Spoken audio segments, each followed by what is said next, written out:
Hello everyone, ಎಲ್ಲರಿಗೂ ಶ್ರೀತ್ರ food ಚಾನಲ್ಗೆ ಸ್ವಾಗತ.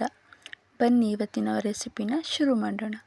ಇದನ್ನು ಮಾಡೋದಕ್ಕೆ ಒಂದು ಚಿಕ್ಕ ಬಾಣಲಿಗೆ ಅರ್ಧ ಟೇಬಲ್ ಸ್ಪೂನ್ ಎಣ್ಣೆ ಹಾಕ್ಕೊಂಡಿದ್ದೀನಿ. ಸ್ವಲ್ಪ ಸಾಸಿವೆ, ಲೋ ಫ್ಲೇಮಲ್ಲಿ ಇಟ್ಕೊಂಡು ಸ್ವಲ್ಪ ಜೀರಿಗೆ ಹಾಗೆ ಸ್ವಲ್ಪ ಕರಿಬೇವು ಹಾಕಿ, ಹಾಗೆ ಸ್ವಲ್ಪ ಒಂದು ಈರುಳ್ಳಿನ ಕಟ್ ಮಾಡಿ ಇಟ್ಕೊಂಡಿದ್ದೆ ಅದನ್ನು ಕೂಡ ಸೇರಿಸ್ಕೊಂಡು ಸ್ವಲ್ಪ ಕಲರ್ ಚೇಂಜ್ ಆಗೋವರೆಗೆ ಫ್ರೈ ಮಾಡ್ಕೋಬೇಕು.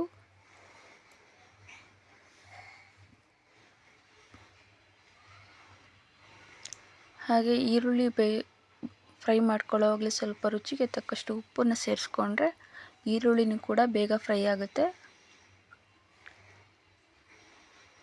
ಸ್ವಲ್ಪ ಕಲರ್ ಚೇಂಜ್ ಆದಮೇಲೆ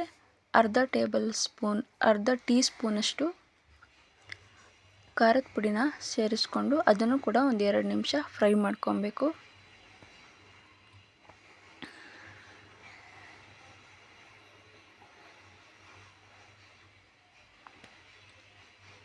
ಆಮೇಲೆ ಗ್ಯಾಸ್ ಆಫ್ ಮಾಡಿ ಪಕ್ಕದಲ್ಲಿ ಇಟ್ಕೊಂಡು 1 ನಿಮಿಷ ಬಿಡಬೇಕು. ತುಂಬ ಬಿಸಿ ಇರುವಾಗ ಮೊಸರು ಹಾಕ್ಕೊಬಾರ್ದು. 1 ನಿಮಿಷ ಬಿಟ್ಟ ಮೇಲೆ ಹಾಕ್ಕೊಬೋದು.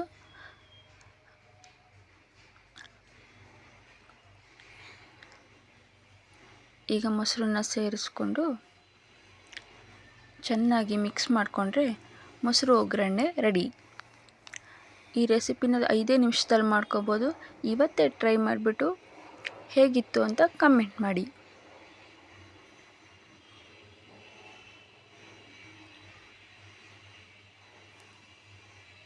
ನಾನು ಸಿಗ್ತೀನಿ ನನ್ನ ನೆಕ್ಸ್ಟ್ ವಿಡಿಯೋದಲ್ಲಿ.